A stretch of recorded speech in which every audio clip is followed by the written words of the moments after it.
এ মালতী, তুই আমার নাতির গুটা নিয়ে কি করি বলতে কিছু বুঝতে পারছি না। আরে তুই চিন্তা নিচ্ছ কেন? চলো না, দারুণ আইডিয়া পেয়েছি। দেখবে কি করি। আসো আসো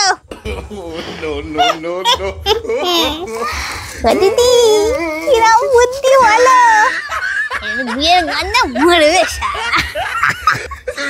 ও, তোর পেটে পেটে এই বুদ্ধি ছিল? বাহ বাহ, ঠিক ঠিক ঠিক, একদম ঠিক। ও দিদি, হয়ে গেছে, চলো কেউ দেখে ফেলার আগে কেটে পড়ি। হ্যাঁ হ্যাঁ, চল তাড়াতাড়ি চল, আবার কেউ দেখে ফেললে অসুবিধা হয়ে যাবে। ও দিদি, ও দিদি, ও দিদি,